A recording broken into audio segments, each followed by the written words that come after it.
ezkero jakingo duzu zer den elkarri irakurriz, baina bueno, inork espaleki edo, buktegiko jaialdiaren barruan egiten den dinamika eder bat, esango nuke. 3 idazleri, kasu honetan Arrategaina, Nerei Barzabal eta Eneko Bidegaini, gai bat eman zaie abiapuntutzat, eta bakoitzak horren inguruko ipuin labur luze bat idatzi du. Nork beretik sortua izan den ipuin bat, baina beti ere gai beretik abiatuta, eta beraien kasuan gaia energia izan da. Orduan, energia abiapuntutzat hartuta, bakoitzak bere ipuina edo bere sorkuntza lana egin du, eta gaurko elkartze honen aitzakian elkarri ipuinak irakurrita etorri dira, eta ikusiko dugu batetik elkarri nola irakurtzen dioten, bakoitzak zer idatzi duen, baina bakoitzak zer idatzi duen besteen irakurketatik, ezta? Bueno, esan dizuet, solasaldi hau energiari buruzkoa izango dela. Aurkezpen labur-laburtxo txiki bat egingo dut bakoitzarena. Handik hasiko naiz, Arrategaina oreretarra da, filologoa eta idazlea. Eta badauka liburu zerrenda oso luze bat argitaratuta, eta iaia horren beste sari irabazita, beraz idazle oparoa. Eta okerrez banago orain hezkuntza sailean edo lanean ari zara. Nerei Barzabal, markinarra, idazlea eta bertsolaria, eta liburu bat duzu argitaratuta idazle bezala, eta egungo Bizkaiko bertsolari txapelduna ere bada.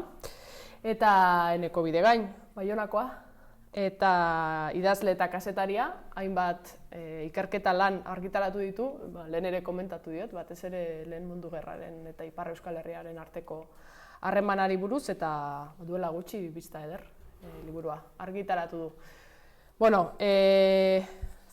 Elkarren berri zenuten, bai ez, edo nire Wikipedia trazako aurkezpen honen ondoren, ezakit zenbateraino daukazuen elkarren berri, baina gutxienez elkarren ipuinak irakurri dituzue, eta ziurrenik elkarren ipuinak irakurtzetik jasoko zenuten ipuin horien atzean dagoen idazlearen berri. Beraz, eskatuko dizuet, zuetako bakoitzak bestearen ipuina laburtzeko edo aurkezteko edo hartaranik Wikipedia itxurako datu hauei beste kolore bat emango diozuelakoan. Aurkezpen edo laburpen honen helburua da, ipuina irakurri ez badute entzuleek, zertzela batzuk ematea, spoiler gehiagik gabe alba da. Eta ipuina irakurrita daukagunon kasuan, agian entzuleren batzuk egongo dira ipuina irakurrita, ikustea elkar nola irakurtzen duzuen. Eta ondoritzen bat zaizue, Arrate hasiko zara, Arratek nerearena aurkeztuko du. Oso ondo. Egia esan, ipuinak asko gustatu zaizkit, biak ala biak, eta oso gustura irakurri ditut. Eta ikusi dut nolabait, nola jorratu dugun gai bera ikuspuntu desberdinetatik, hori oso interesgarria izan da. Eta, ikusita nerearen ipuina, egia esan oso gertu sentitu dut ipuin hori, oso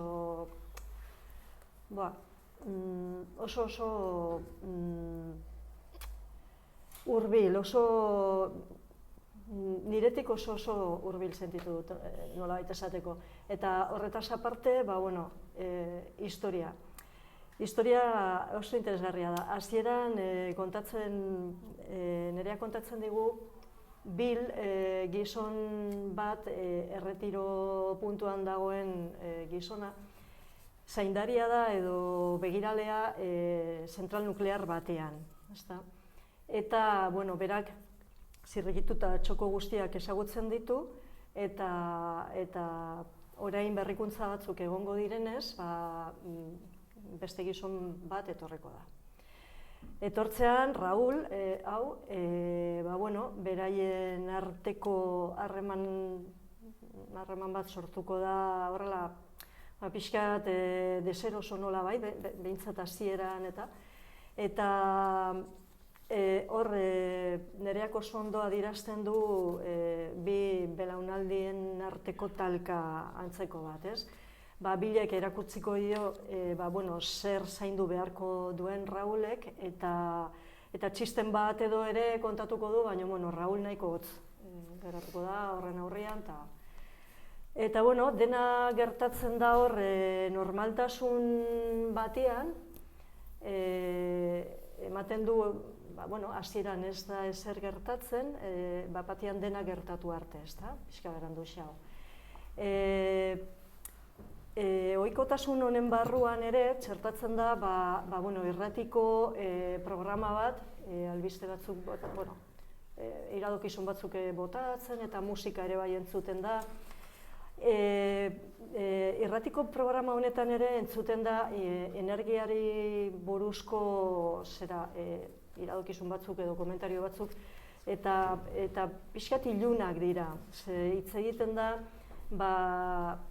hutsune batzuk espazioan daudenak, eta gero eta handiago joeten direnak egiten, pixkat beldurgarria ematen du, eta gainera energia sortzen dute. Halako batean, auto bat hurbiltzen da, zentralera, neska bat da, eta Raulen neska laguna da. Ematen du beraien arteko harremana nahiko gatazkatsua dela, o ez dakit arazoak dituzte, nire ustez, ematen du. Eta hala ere, bukatzen dute elkarri kontsolatzen eta larroa jotzen kotxe barruan edo, bai. Eta Bill hor dago kamaretatik ikusten, eta, ez da adierazten, baina hasten da galtza kentzen behintzat. Eta gero Raul bueltatzen da, eta hor ja akzioa pixkat komplikatzen da, ez da. Billek ikusten du Raul kamaretatik etortzen, bueltatzen zentralera, eta batean ja ez du ikusten. Eta une horretan, geroxeago jakingo dugu istripu malapartatu bat, nolabaiteko istripua gero, nik uste dut Nereak berak esplikatuko digula zer gertatzen da nor bukaeran, baina nor sekulako giroa gertatzen da, eta giro horretan ja ipuina amaitzen da.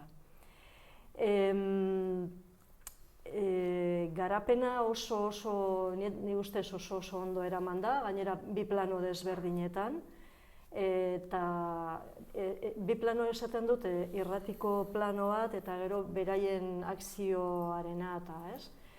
Eta gainera, primeran idatzita eta energia, nik ikusi dut energia hor inguruan dabilela denbora guztian, testu ingurua da, hor kokatzen da akzioa, eta alde batetik da, irratiak aipatzen duen energia bitxi hori, espazioan ematen dana, baina beste aldetik ere da zentral nuklearrarena, ezta? Niretzat, zentral nuklearren energia, takit. Azken bolada honetan, haserre nago entzuten hori naizenarekin haserre nola baita. Ni beste garai batekoa naiz eta entzuten ari naiz zentral nuklearrak orain berdeak direla, berdetzat hartu direla. Eta horrekin pixkat niretzat harrigarria da, ni nuklearrik ez garaikoa naiz, eta orduan egia da poluzioa ez duela airera botatzen eta bar, baina nik uste dut hondakinak horre jarraitzen dutela egoten eta hor agertzen da ipuinean ere bai kofre hori, ez da, kutsa, porlanesko kutsa horretan eta hor gordetzen dute, baina beti begiradapean egon behar da eta tengabe zaintzapean, ze hori euskalo noiz arte egongo dan ziur edo ez, eta hor usten dut. Zagin, ere zerbait gehitu nahi duzun edo... O besterik gabe oso.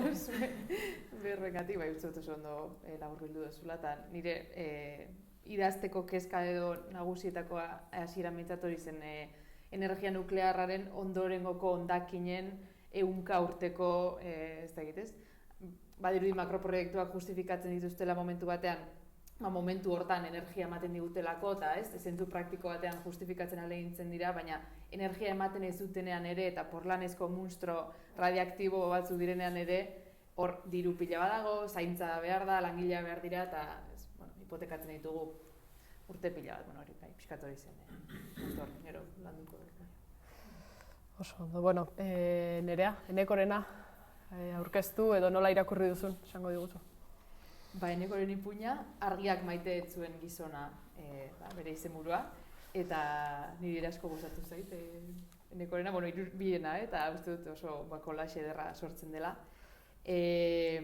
Uste dut, justizia poetikoaz edo mendeku eleganteaz edo ari den ipuin bat dela. Hasierako eszena edo kontatzen diguna da, edo ikusten duguna da, kutxa bat edo kontu korronte bat demagun, baina kutxa fisiko bat 2 segunduro euro bat irabazten duena edo, azten ari den kutxa bat, eta orduko 1.500 euro pilatzen dijoan kutxa maigabe bat. Eta hurrengo eszenan, personaia aurkezten da, gizon bat, dagoeneko 2 urtez txabola batean bizi dena, hirigunetik aparte, ez berak ala nahita, baizik eta, zerbait gertatzen delako bere gorputzean edo bere bizitzan, eta da, bera agertzen den leku guztietan argindarra joan egiten dela, ez? Hasieran kasualitate bat zirudien, edo ematen zuen, kasualidadez joaten zirela bere lantegiko eta etxeko argiak, baina pixkanaka konturatu ziren, bera zela, ez? Iturburua edo, ez? Kontu horrena. Eta, denborak aurrera egin ala, eta hasieran kandelek eta romantizismoa ematen zioten arren bere etxeari eta familiari eta abar, pixkanaka bere inguruan ekatzen edo hasi zen, eta erabaki zuen, desterratzea eta txabola batean bizitzea inolako elektrizitaterik gabe, eta zeukan horbeko zu bat, erreka bat gertu, baratze bat jarri zuen, oilo batzuk, eta orain momentu hortan, aurkezten zaigu pertsonaia hau, bigarren negu baterako edo prestatzen, ez? Pixka bat izututa, aurreko negua nahiko gogorra izan zelako. Horra bidean, bere emaztearekin harremana ere galdu zuen, behin etxera sartu zenean eta etxeko argidenak joan zirenean, entzun zuelako logelatik hor zarata batzuk, eta batean lehiotik begiratu eta gizon bat biluzik ez korrika alde egiten bere emaztearen eta bere logelatik, hortaz, bere emaztea ere nekatu zela gizon hontaz. Eta, bere bizimoduan aurrera dijoala, egun batean pauso batzuk entzuten ditu, 2 urtean entzun ez dituen pauso batzuk, ez, personen pausoak, eta agertzen da, beste gizon bat, pixka bat itxura zarpailez edo bere terrenora sartzen ari dena, edo bere txabolara inguratzen ari dena, eta gure pertsonaia nagusiak izugarrizko beldurrez bizi du hasieran hori, ez du nahi, inor bere leku posible bakarra kendi ezaion, edo ez, izutzen da pila bat, baina gizon ez ezagun hau, batean ziplo erortzen da lurrera, konortea galduta, eta orduan pertsonaia nagusiak zaindu egiten du pertsona hau, eta aten ematen dio, eta bere ohea uzten dio, eta pixkanaka konortea berreskuratu ala, eta egun batzuk pasatuta, elkarri euren burua aurkezten diete, eta biek Carlos izena daukate, ez? Orduan Carlos A eta Carlos B. Carlos A da lehendik dagoena bere argiaren arazoarekin, eta Carlos B gizon berri hau, ez? Eta pixkanaka, haien artean ez dago ez da ere, elkarrizketa oso fluidorik edo sakonik, baina badago hor tensio bat eta elkar zaintze bat, ez? Txabola hortan. Eta pixkanaka Carlos B hau ere ezagutuz joango gara, Carlos hau ere dibortziatu egin zen, bere emaztearengandik, Maiterengandik, bere alaba bikiak eta han utzi zituen, eta bere kasa bizitzen hasi zen alokairuan, baina ezin zuen ordaindu edo ezin ziren gastuei aurre egin, eta azkenean argia moztu zioten eta etxetik bota zuten, eta horrela amaitu zuen kalean bizitzen eta egoera hortan, ez? Orduan, hor badago Carlos A eta Carlos B-ren arteko desberdintasun bat. Orain arte ez dakigu Carlos A nundik bizi zen edo, ez? Ez dakigu zer gertatu zitzaion bere lanpostu hortan, baina amaierarantz, ipuin guztia destripatzea da, baina zorrotan etorri gara. Elkarrizketan hasten diren batean konturatzen dira, edo konturatzen da Carlos B, Carlos A norden, ez? Carlosak kontatzen dionean bere arazoa argindarrarekin eta esaten du, akit nor zaren, irakurri nuen zure kasuari buruz, eta kontua da Carlos A. Argindar enpresa handi baten jabea dela, ez? Eta hor dirua, hasieran ikusi dugun kutxa dirudun hori berea dela eta berak ezin duela ja diru hori gehiago atera, baina zabaldu zen zer gertatu zitzaion da zergatik zeukan argiarekin arazo hau, eta itxura denez konplot bat egon zen enpresa jabe honen kontra, eta bera ebakuntza normal bat egitera zijoala pentsatuz, beste zirujao bat sartu zen, txip bat sartu ziona gorputzean, eta horrela aldiro argiarekin kortozirkuito moduko bat edo eragiten zuena. Eta hor, agorra maitzen da hasieran, gorroto sentsazio hori ez, Carlos Beck ikusten duelako bere bizitzaren errudunetako bat Carlos A. dela, ez, argia moztu ziotena, eta bere bizitza, kalera bideratu zuten horiek.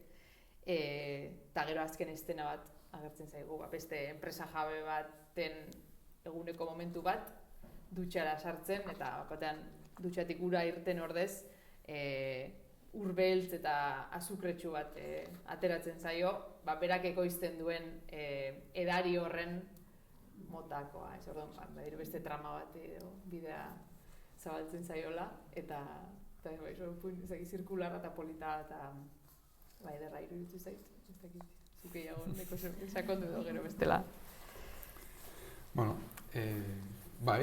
ongi kontatu duzu eta hasieran aipatu duzun hori ez, justizia poetikoa edo mendeku, nik askotan pentsatu izan denean Argindarren prezioa inbeste igo eta, sortu diren arazo asko batzuk faktura ezin pagatu eta beste batzuk inoiz baino etekin handiagoak egiten bitarte horretan, ez? Argiarekin izan daiteke adibidea, beste hainbat gauzekin eta zer egin dezakegu halakorik ezin dugu egin ez teknikoki, baina, behintzat literaturak ematen du mendeku txiki batzuk egiteko aukera. Eta Arrataren ipuinaz hitz egingo dut, nik ere biak oso gustora irakurri dut, oso ongi idatzita eta oso istorio politak dira. Eta, Arratek proposatzen digun egoera, orain beste bat da, pixkat energia alternatiboen bila edo eta ez dakit, energia alternatibo horiek ere amesgaizto izan litezkela, pixka bat nik. Ez dut behar bada egingo laburpena hola jarraian, baina apuntatu ditudan ideia batzuk, ez? Giroa da Gabon garaia, Eguberri garaian pasatzen da, eta holako kontraste bat, ez? Eguberri izan daiteke momentu polit edo goxo, hori ez da hain goxoa historio honetan, gaina protagonistetako bat etzaio bat gustatzen, eta ikusten dugu, egun hori, ez dela egun polita izango edo gau polita izango. Hiru protagonista daude, Joselu, Elga eta Joseluren amona. Eta Elga da Joseluren bikotekide ohia, baina lankidea, laboratorio batean ari dira lanean, zientzialariak dira, eta, pixkanaka ulertuko dugu ze ikerketetan ari diren, ez? Esperimentu batzuk egiten dituzte, eta, hor ere laboratorioetako kontuak, ez? Niri urgunekoak egiten zezkinen, behar baitugu irudi batzuk ikusten ditugunak edabideetan, eta baina, benetan laboratorio, esperimentuak egiten laboratorio batean nola den bizia. Hemen kontatzen dugu pixka bat, baina nahiko ikuspegi ilun batean, eta esperimentuetan gero agertzen da gauza bat, edo animalia mota behi bat, edo asmatu dutena laboratorio horretan, izain arkiak dira. Nik orain arte nekien izainak zer ziren, bazirenik ere. Beraz, izain argiak dira, izaina eta ipurtargiaren arteko nahasketa bat. Izaina da, zuzenduki ongi ulertu da, baina halako bitxo batzu dira odola xurgatzen dutenak. Eta, hori uztartuta, odola xurgatzen duen xomorroa eta ipurtargia uztartuta, sortu nahi dute laboratorio horretan energia iturri alternatibo bat. eta horiek emango dute argia. Eta handitzen dira, izaina odola, zenbat odol gehiago xurgatuta handituko dira, eta beraz argi gehiago, bueno, oraindik esperimentatzen ari dira, ez? Joseluk badu intolerantzia, elikagai batekiko intolerantzia, glutena edo, bueno, olako, edo zeliakoa, bueno, eta kontua da, Eguberri garaiko afari edo luntxo horietako batera doala, eta naiz eta lankide jakin intolerantzia hori zuela, egon da akats bat eta jan ditu alergia daukan elikagai batzu jan ditu, eta azkenean gaixotzen da, eta amonaren etxera joaten denean, amonaren etxera doa kutxa batekin, kutxa hortan badaude 6 izain argi txiki, eta momentu batean komunean dagoela, nola konortea galdu edo gaixotzen ari den erortzen da kutxa irekitzen zaio, bera dago konortea galduta komunean, eta gero bukaerako eszenan ikusten dugu izain argi horiek lotu zaizkiola gorputzera eta odola xurgatzen diotela. Eta esperimentua ongi doa zientzilarien ikuspegitik, eta zientzialariak dira, Elga eta Joseluren amona baita ere, eta esperimentuaren parte, eta oso gustora daude, Joselu ez hainbeste, bere odolari zaizkio xurgatzen. Hori da aria, gutxi gora bera, nik azpimarratu ditudan ideiak dira batetik, zientzilarien eta esperimentuen, eta esperimentuen animaliak ere sartzen dira, saguak eta hola, eta nahiko mundu beldurgarria edo deskribatzen zaigula hor, noraino joan gaitezken esperimentuetan ustez gure gizarteko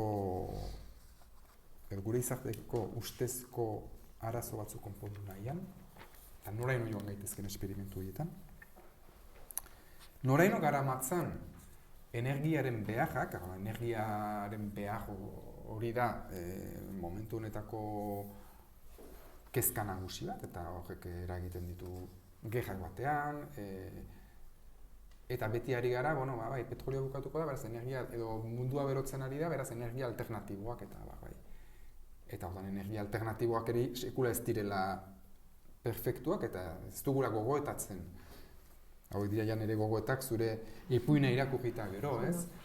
Ez dugula gogoetatzen, eta lehendik ere ditudanak, nola mugiztu gure energiarekiko dependentzia hori, eta ez, bilatu nahi ditugu beste bide batzuk energia sortzeko. Orduan hemen, bagaude, beldurrezko film baten hasieran, ze, bukatzen da, Joselu gaixoa dago, izain argiekin, izain argiak ari zaizkiola odola xurgatzen argia sortzeko, imaginatu, urrengo eszena batean, hori Hollywooden proposatzen duzu ezera, hartuko dizuten, beldurrezko filmak izain argiak, eta denak jaten gaituztela.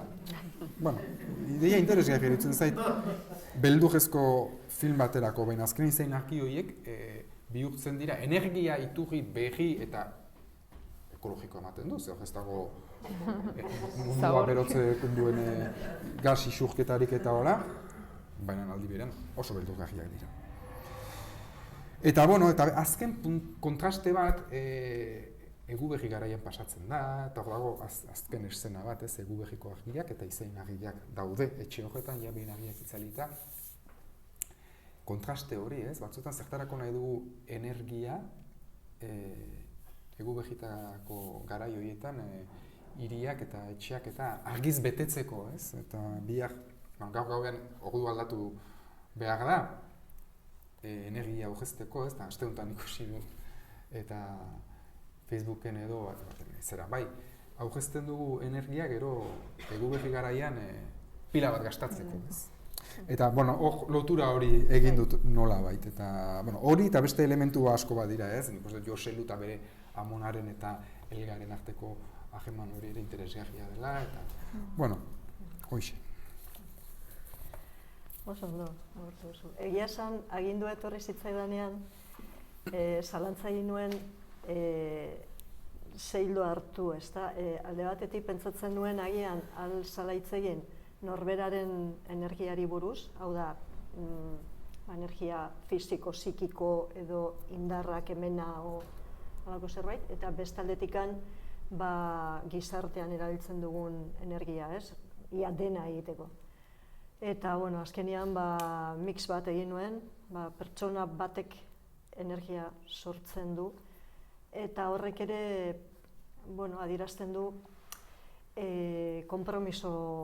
nolabaiteko konpromiso bat, ez? Bueno, energia nahi dugu, nolabaiteko sakrifizioren bat egin barko dugu, ez? Eta, bueno, pixka bat hortikan abiatu zen ipuina, eta bai, pixka beltza gelditu da, baina bai, hortikan junda bai. Bueno, pixkat, elkar nola irakurri duzuen ikusita, eta ja, irakurri ez duzuenok ere, pixkat jakiteko bakoitzak zeri buruz edo idatzi duen, pixkat solasaldiarekin sartuko gara, orduan, bueno, ea lortzen dugun horrelako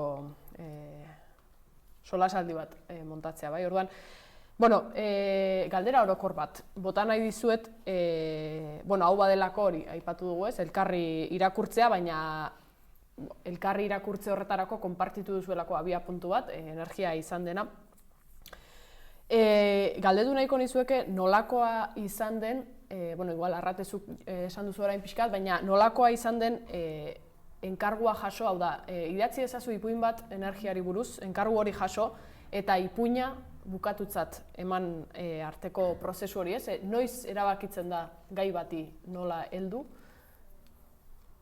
Hori, pixkat, kontatu alba duzue nola abiatu zineten?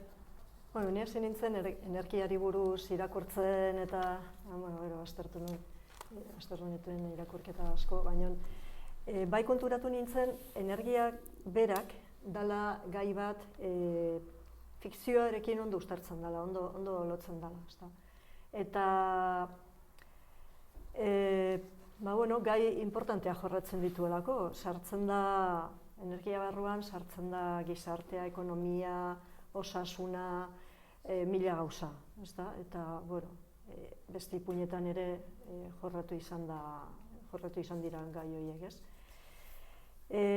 Baina nola lotzen dugu hori fikzioarekin, bueno, hasi nintzen pentsatzen, eta, bueno, ikusi nuen zientzia edo energia eta fikzioa lotura handiak dituztela. Alde batetik, bueno, agian gaur egungo gizarte edo garai apokaliptiko batian gaudelako neurri batian, energia hori, bueno, bintzat primarioa o energia primarioa hori edo, amaitzen doalako, eta orduan, bueno, horrek sortzen du zientzia fikziozko istorioak, eta askotan ikusi dugu hori, ezta, nola gauzatzen den, Mad Max pelikulan esaterako, uste dut egiten dutela energia lortzen dute txerrien metanotik, bueno, ez dakiz, txerrien metanotik uste dut, edo, bueno, nik hartu dudan hildoa ere bai, Matrixen ja agertu zen, nola, hori, landatzen dituzten pertsonak, edo azten dituzten pertsonak energia lortzeko, edo, orduan bai ikusten nuen energia eta fikzioaren arteko lotura posibleak, ez?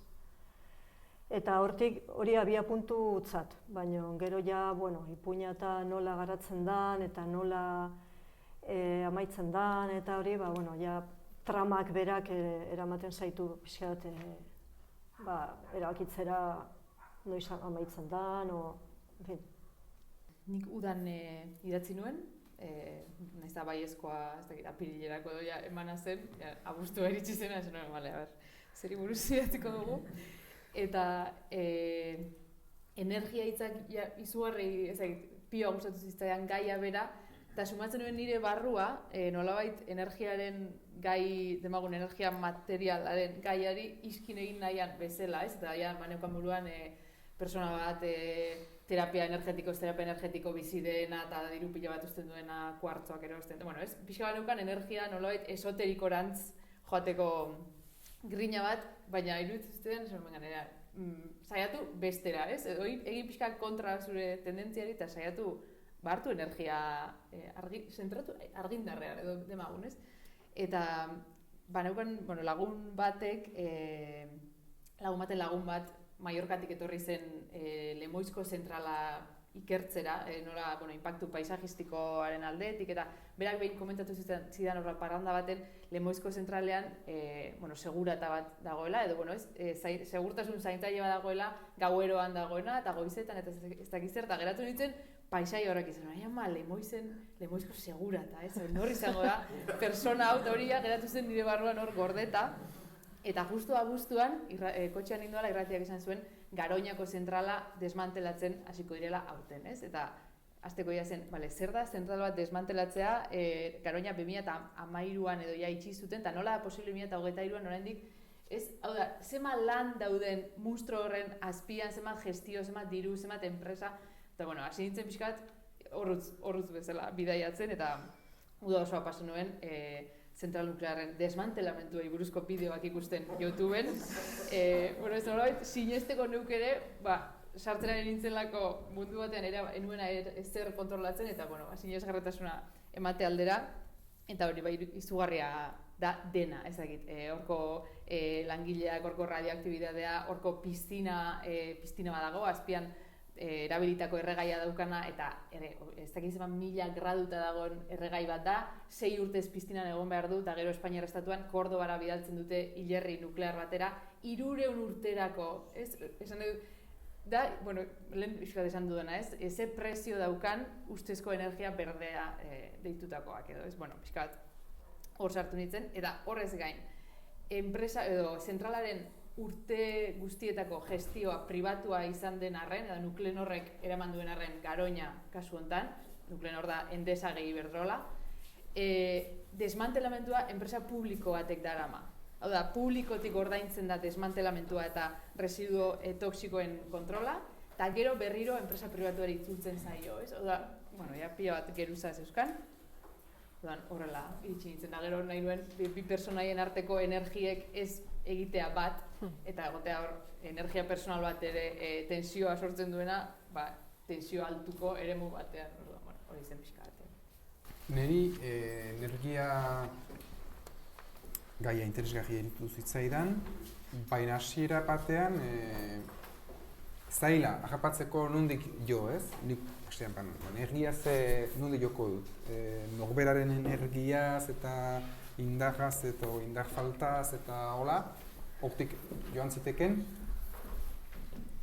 edo energia, argindarra edo gasa eta alako gauzak. Bigarren aukera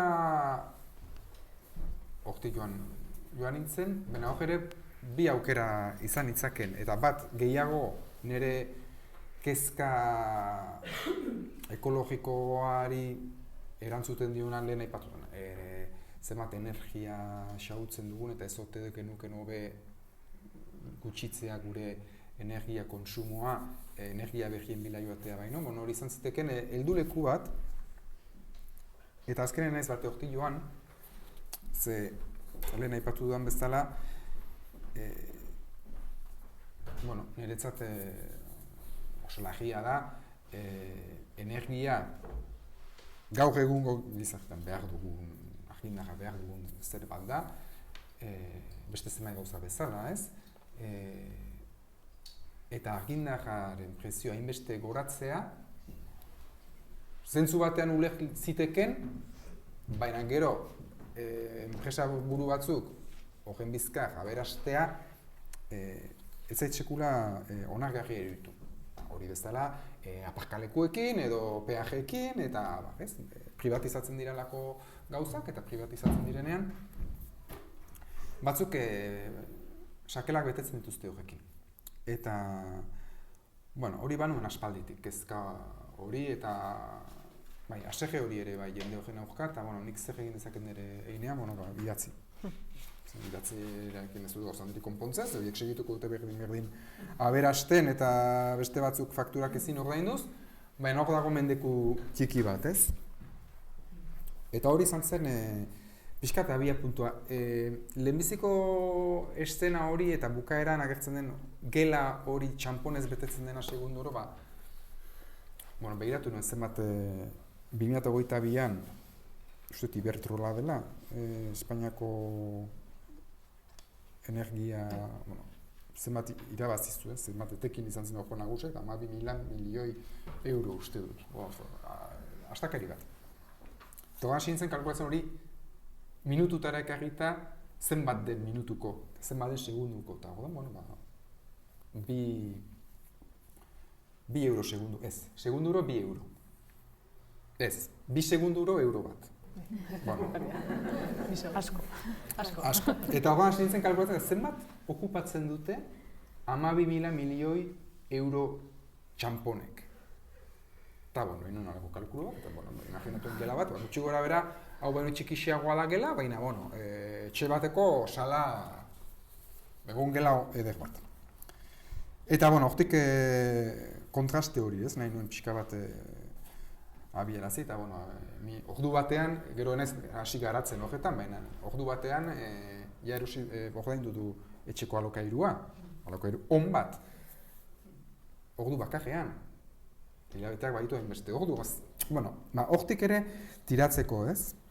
Eta gero ja da, baliabide literariotara joatean, nahi nuen, batzuek ez baduzu irakurtzen duzu, spoilerra eta magia guztia zapuzten dut, ez? Baina, pentsatuz, asko irakurri duzuela.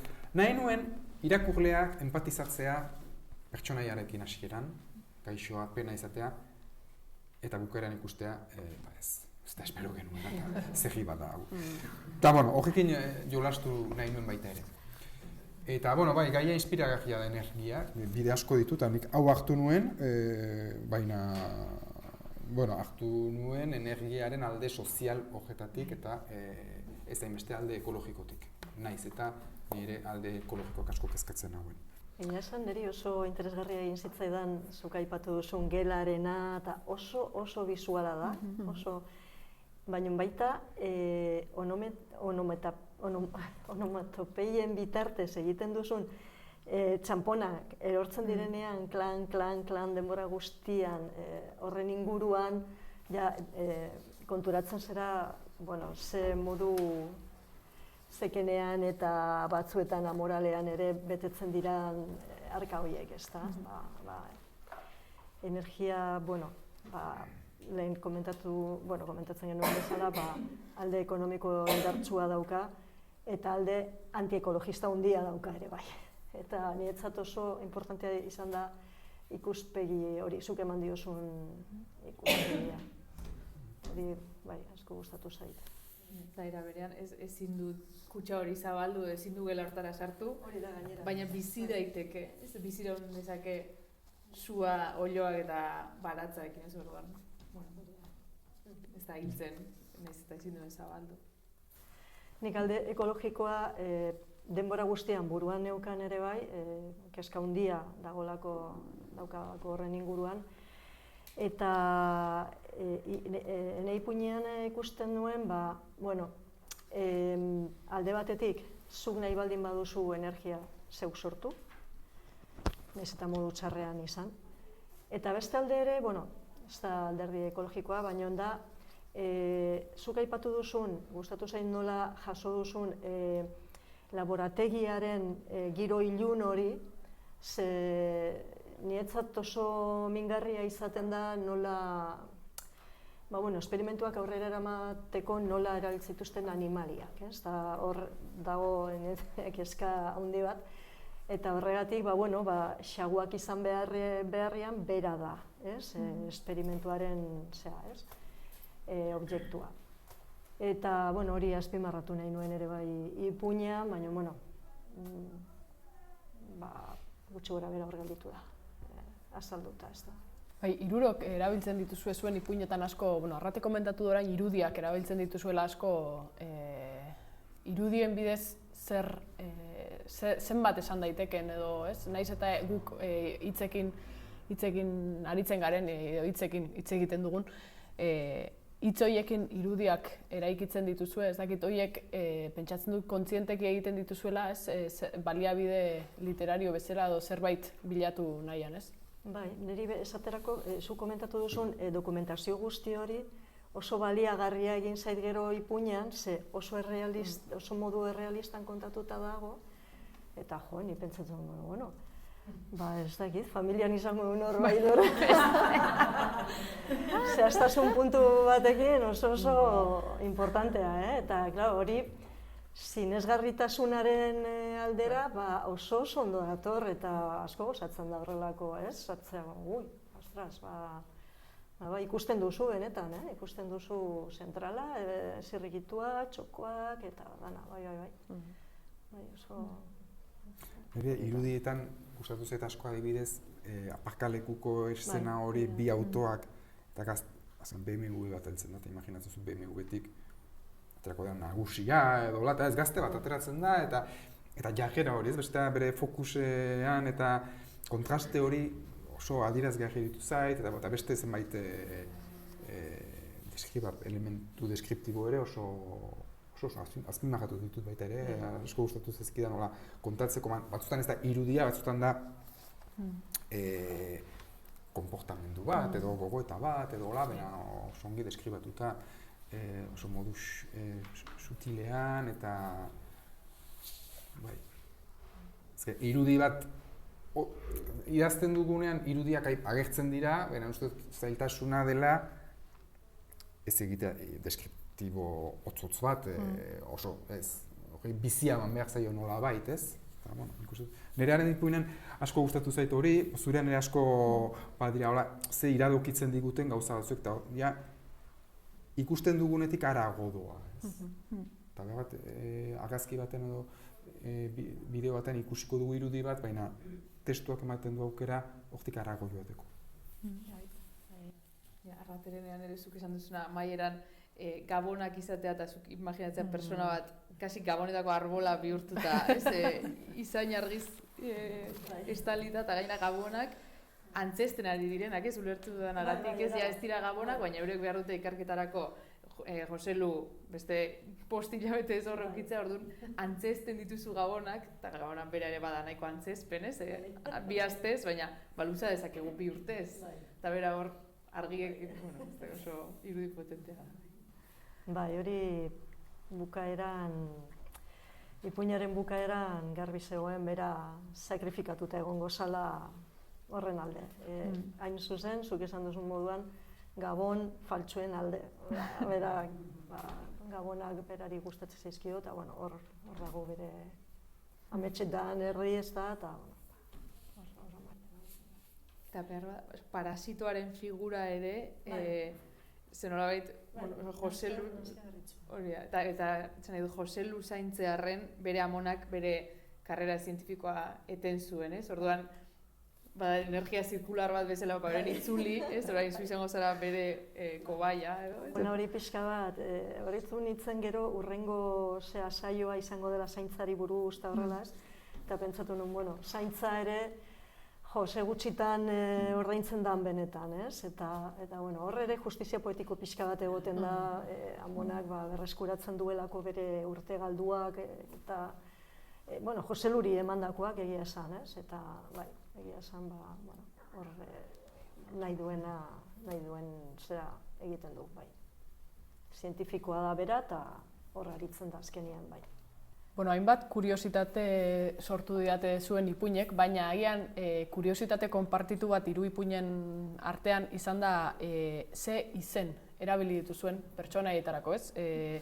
Nerearen ipuinaren kasuan pertsonaia nagusia Bill deitzen da, Enekorenean Carlos 2 aldiz dago gainera, eta Arraterenean Joselu. Niri izenek, Arreta deitu didate, eta pixkat bada, ez dakit,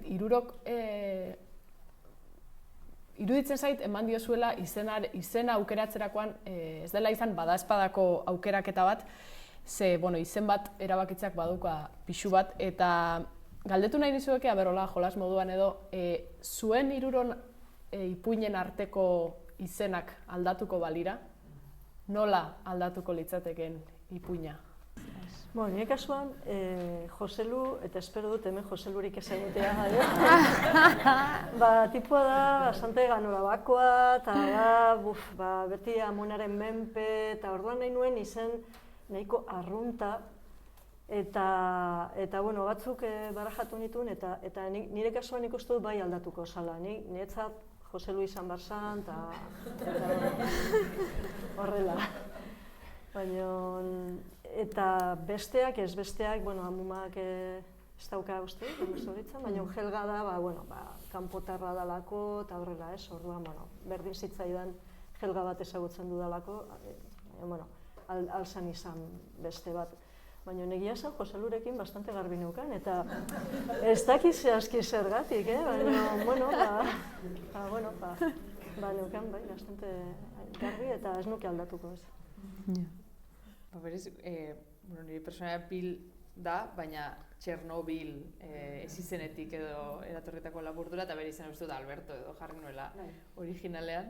Eta gaztea Raul, ez dakit zergatik, BMW batean Raul bat eperatzen zirelako eta pixka bat gimnasioko personaje bezala, baina bai egia da irakurri nituenean zuenak, sumatu nuela bazela ari bat gizon nolabait maskulinitate humildu batzuen energia zegoela, Joselu, glutena, gaixotzen den gizon erdi gizajotxo bat, Bil ere Raulekiko talkan sentitzen da zahar edo, pixka bat lekuzkan potxiste txarrak, erdi, koñatu tankera batzutan, baina marmartia, eta Carlosak ere, bi Carlos, erdi, ze berezia, eta hori dibortziatutako bi gizon, badagoela energia dekadente bat maskulinitate hauetan, eta sumatzen nuen bazegoela zerbait konpartitua. Niri beti kostatzen zait izenak erabakitzea. Eta kasu honetan, Carlos, zergatik, izan daitekelako, nik irudikatu dezaket Carlos boteretsu bat, edo Carlos edo zein gure arteko, edo zein lagun izan ditekena, ez? Ez du, izango baldin zen Charles, boteretsuago irudikatuko genuke, ez? Carlosak ezagutzen ditugu hurbil eta Carlosak ikusten ditugu baita ere elitean. Beraz, ambiguitate horrekin jokatu nahi nuen. Izteko edo, aipatu da zaintza, izango dugula hizketa gai, eta nik zaintzarena ikusi nuen esan nuen, ze modako gaia jarri duten, eta gara esan nuen, energiare bai. Energiare oso bogan dagoen hitz bat dela, eta honekin lotuta, galdera bi edo egin nahi dizkizuet, batetik, ez dakit errazagoa egiten zaizuen jende guztiaren ahotan dabilen hitz edo gai bati buruz idaztea, edo horrek suposatzen duen kontrara zama bat, ardura bat, zerbait suposatzen duen, ez dakit nola bizi duzuen bogako edo pilpilean dagoen gai edo kontzeptu bati buruz idaztea. Nik kasuan mintzat, nik islatu naiz, orduan ez dut hori kontuan hartu. Bai konturatu naiz, energiaren krisia, ni gaztean nintzenean aipatzen zen, ez? Esaterako, ez dakit, 30 hamarkadan inguru edo, hasi zen petrolearen krisia, ez da? Agortzen ari zala, eta hasi ziren esaten, baina zerbait gertatu zen, hor bertan gertatu zen, eta aurrera. Niri gehiago igual eragin duit nola manejatzen gaituzten, ez da? Orain interesatzen da, batean plop atera zen, petrolioarekin, ez dakiz zer, amaituko zala, eta momentu batean pun geratu zen, eta oain berriro hartu da sekulako indarrakin, ze orain ematen du benetan bai amaitzear dagoela, ez? Baina lehen zein zen interesa, jarraitzen ustiatzen hori,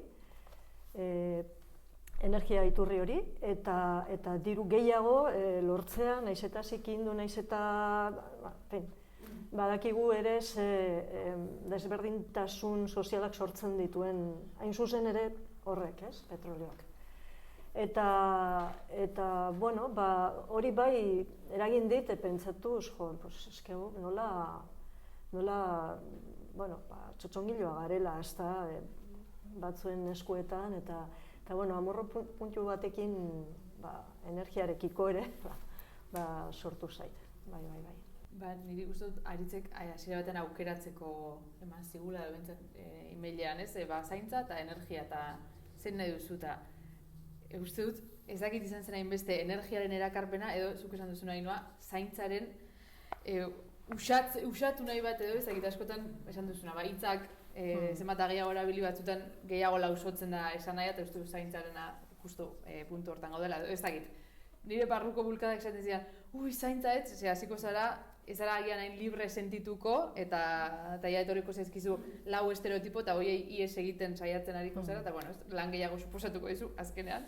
Orduan uste dut pixkat hortik egin nuela ihes, eta gero esan dakoa, erronka bezala hartzaren energiarena, eta gehiago pixkat divertitze aldera, edo garuneko beste zona batzuk aktibatzeko, eta ez,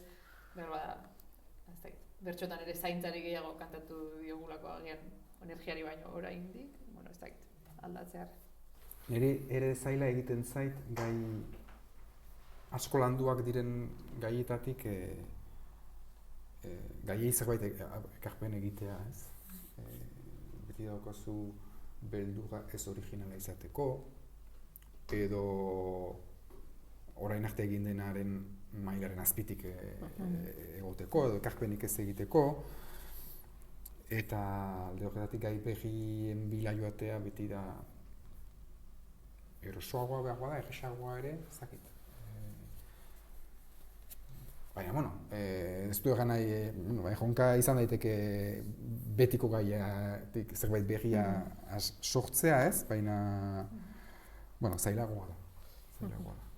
Ez dakit zerbait gehitu nahi duzuen, edo... Nik bai, lehen komentatu dugu izenen harira eta atera da umore pixka bat, eta umorea eta nik ikusi ditut hiru ipuinetan umore puntu handi bat, eta horrekin ere oso ondo pasa dut. Oraindik daukat buruan Carlos A. hor biluziko edo ez dakit nola hor korrika, eta bil, traka jeisten, eta, gauza batzuk hor, ez dut ipuinetan eskertzen direnak, ez. Gustatu zait. Azken galderatxo bat, egin nahiko nizueke, badenez hau elkarri irakurriz, agian galdetu halko nizueke berriz energia esango balizuete zer idatziko zenuketen, baina galdetuko dizuet zer irakurri nahiko zenuketen elkarrengandik irakurri duzuenaz gain. Ze eskatuko zeniokete elkarri idazteko energiari buruz edo... Ez du esan nahi gero besteok idatzi behar duzuenik, baina, Zaki, ni adibidez, bai gelditu naiz, agian, bigarren zure kasuan ez, Carlosen historia hori ikusi eta gero, amaieran, badirudi ematen duzula beste trama baten, hasiera bat, eta, ez dakit, badukazuen kapritxoren bat irakurtzeko beste zerbait. Niri gustatzen, barkatu. Segi. Aipatuzun bigarren trama hori, trama ez da, imaginatzen dugu, badela nonbait erakunde bat, holako trampak egiten dituena, ez?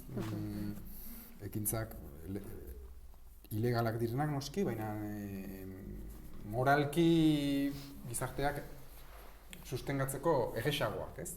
Eta azken horretan, imaginatzen dugu, Coca-Colaren jabea, ez? Ze hor ere badago beste, Coca-Colak izan daiteke, beste ipuin baterako edo zer baterako gaia, ez? Coca-Colak bat tokitan uredangarria beretzat apropiatzen duen bere edariak egiteko eta uredangarriz aberatsak diren lurraldetan urik ez duten, eta orduan pentsatzen duen pobreak dira leku egiten ez delako urik, ez, leku egiten ura badagoena Coca-Colak dena lapurtzen die, ez? Eta orduan da beste mendeku bat, ez? Irudikatzea erakunde bat halako handi-mandien kontrako mendeku poetiko hori egiten duena, ez? ez daukat asmorik. Horrekin idazten jarraitzeko beste proiektu batzutan nagoelako eta hori ez. Eta baztaki beste, bakoitzak egin gustora erakorriko ditut idazten dituzen nuken gauzak, gaia izanik dena dela ere. Ni, ez da nire estiloa, baina igual izango da, ez dakit. Nik hartuko nuke fantasia eta sartuko nuke horratuta. Badakit, distopiak eta oso esplotatua daudela, asko idatzi da eta pelikula asko ikusi ditugu horren inguruan, ez? Baina joko nuke fantasia gehiago sartzera eta zerbait eroago egitera, oraindik eroago. Zen nire bastante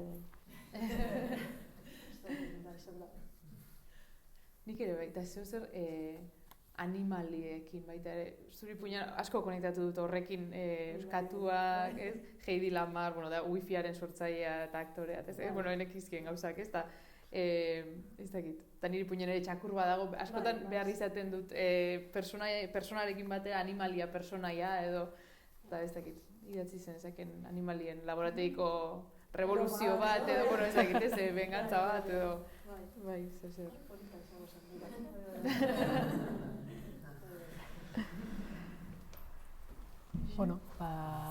Zer gehitzeko edo baukazua eta hemen utziko dugu, badagoela beste zerbait.